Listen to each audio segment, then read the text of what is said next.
Okay, hopefully I've gotten my old webcam to work again. They changed a bunch of features, so if I look kind of weird, that might be it.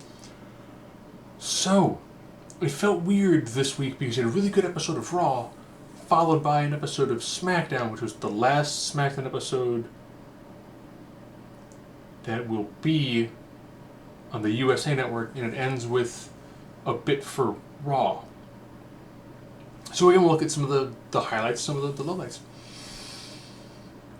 Chad Gable and King Corbin, just fantastic. I love the way they're going with that.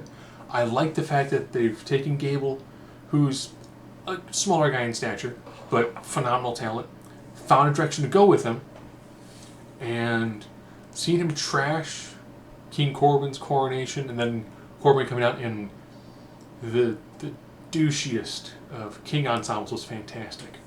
Then had a match with Gable where Gable just pretty much did a good job dominating him. And this really shows that Corbin was the right pick.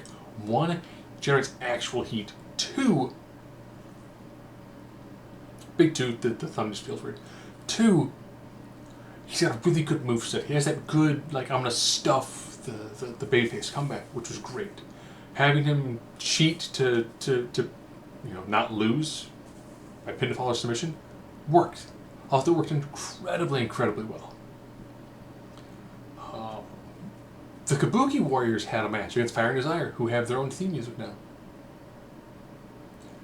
The match itself was not as good as I would have hoped. I think Kairi Sane totally whiffing, kicking the Maxim Australia magazine out of Mandy Rose's hands was bizarre, but, I was glad we saw multiple women's tag matches. It seems like they're missing with the tag belts. I like what they're doing with the Four Horsemen bit. I think that they're doing some pretty solid stuff there. Downside is it really splits the women's division. Bright side. Here, of course, is number 3. Refreshing the 24/7 title. Having Carmella take it off of R-Truth was a near stroke of brilliance. They've already decided, we're only going to focus on maybe like 5 or 6 women. Okay? The rest of us, you got nothing going on. Carmella's 24/7 champion, okay? Women can just chase her around. You get to put on your gear, you get to do something, and maybe it's win the title.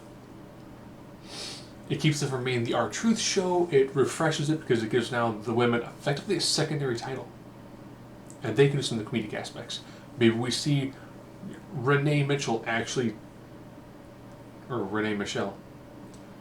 take the title off of Carmella and then present it to Drake like, here is your title. Can we consummate? I thought that was fantastic. Of course, here we go. Moving on. Fatal 5-way. I love elimination matches like this. Did seem weird having Ricochet be the first one to go out, but having it end with Ray and Rude worked really well. It allows it to have a fantastic match for the season premiere, Monday Night Raw, in Rey Mysterio challenging Seth Rollins for the title. They've got some smart moves they can make here. If they have Rey Mysterio take the title off of Seth and the Fiend can still have inside Hell in a Cell. If Seth retains, Seth and the Fiend still happens. Then the Fiend goes over, becomes champion. The Friday before that, Kofi and Lesnar have a match. I'll be honest, if we're not going to see the Viper and the Fiend, the Beast and the Fiend at Survivor Series works really well. If nothing else, promoing between Bray Wyatt and Paul Heyman should be epic. And if the Fiend is able to destroy the Beast, it puts him in a whole different echelon. Which would be fantastic. Because well, who can defeat the Fiend? You could throw Braun Strowman. Then he's beaten the Man, Finn Balor. He will then beat the Architect. He'll beat the Beast. He'll beat the Monster. Taker can face him at Royal Rumble. He could beat the Undertaker. Maybe the Big Red Monster Kane shows up. I mean, there's a lot of people you could go through, and then WrestleMania ends up being with a proper build-up, Finn Balor can easily talk about having his own Dark Force, the Demon, then the Demon versus the Fiend, WrestleMania. It allows him to give a mythological background to the Demon. It allows him to potentially exorcise the Fiend from Bray Wyatt, but Bray could still slip back into the Fiend if he needed to hype up a feud, more or less.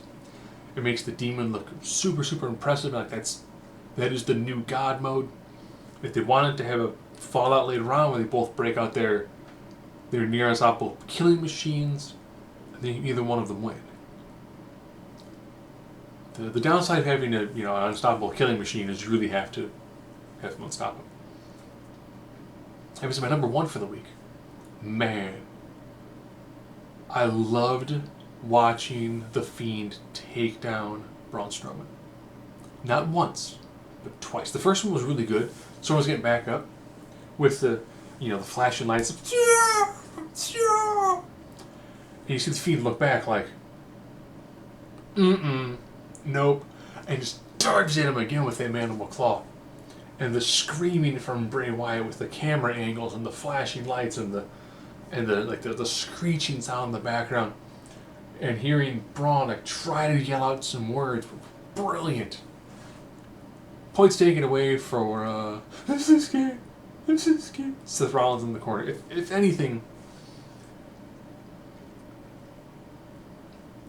the man should tell the man's man, here is how you sell being scared. And just work with that. Like, hey, here's this thing that you can do. Of course, honorable mentions, I guess, Daniel Bryan's face again. Okay.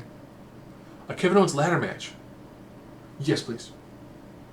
Good things, but I'm so underwhelmed with the direction of the Who Attacked Roman Reigns bit. I don't know if someone got injured or what. It feels like the resolution was not as impactful as they wanted. If it makes Rowan out to be a monster, okay. And he gets Daniel Bryan to be face again, okay. Felt like there are other ways to do it beyond take like 2 months worth of time to do it. But maybe it's wrapping up, who knows?